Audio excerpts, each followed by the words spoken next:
Hello, welcome to Postcards 6, a little chinwag about 6 cards from my collection of thousands and thousands of cards I've got, postcards. The first I want to show you is a teapot. Well, that seems mundane enough, but of course this is a teapot like no other because, well, you couldn't actually make any tea in it. It's probably flat, and let's have a look, more detailed look. It's ceramic, and it has a design on it, which perhaps indicates that I've forgotten the bloke's name. Gason Perry has been at work. It isn't actually by him. I picked this up many years ago. It's called a Raku teapot, and it's by Steve Rafferty. Well, Steve, I don't know your name, sir, but I can but look it up. Here's another card. I got this in Barcelona when I was there with Adam Jolson about 15 years ago. It is slightly surprisingly by Picasso. It's from the Picasso Museum, which I went to. I wouldn't have really thought this was from any of his delineated periods, or it just says hombre, cabeza de hombre con barba, the head of a man with a beard. Well, my Spanish might be a bit ropey these days, but this is still a nice card, isn't it? And let's see if we look more closely at what we can pick up on. It's an exercise in shading, maybe using charcoal, I don't know, or combined media. Some scribblings, which might indicate perhaps that he was on the phone. Do you think Picasso used to doodle when he was on the phone? I always used to do that. I don't do that anymore. Probably get so nervous. Yeah, people were always doodling on the phone, weren't they? Anyway, there we are.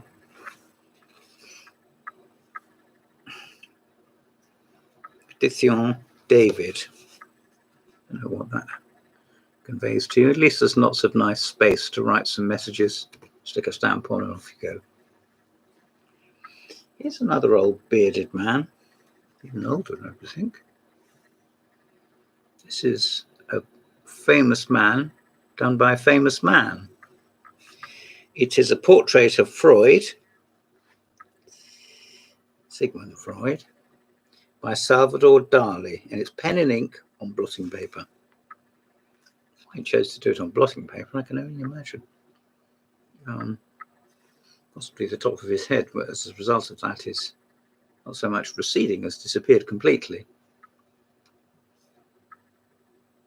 I went to Freud's house. I don't know if it's birthplace or death place. And it was absolutely fascinating, and they were running this reel of tape, him talking, and he said how painful it was to try and get his ideas, his theories across, and not just across, but also accepted. Well, there he is. Obviously quite an old man, maybe 65, I don't know, and done by Picasso. We have a fairly low-key card, scenic. I rather like it.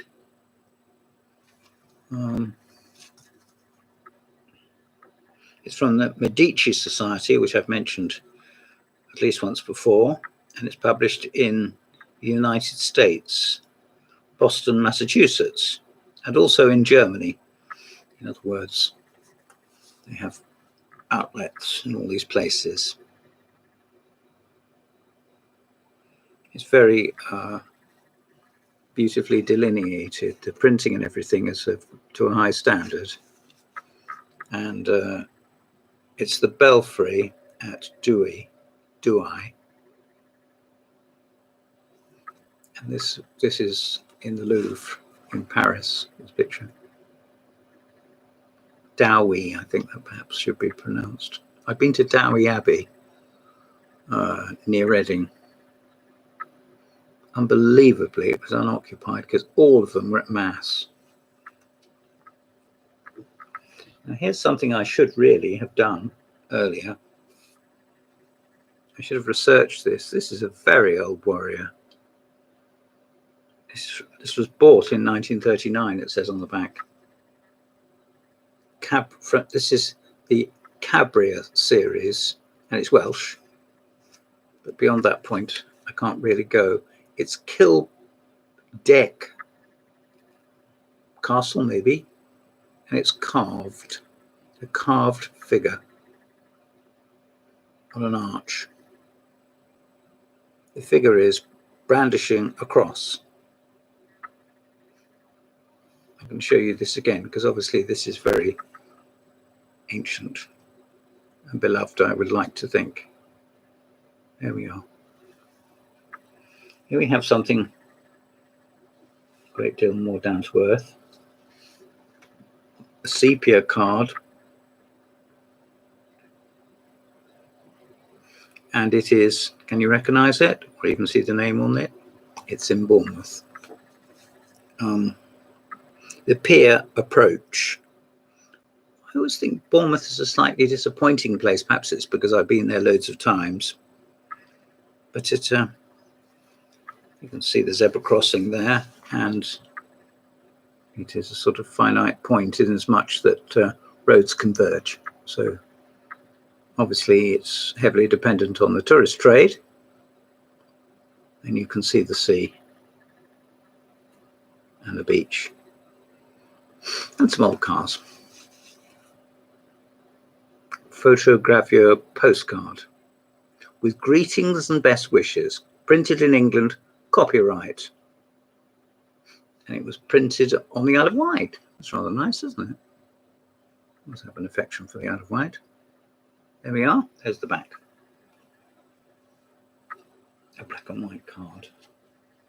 And last, but by no means least, who's this?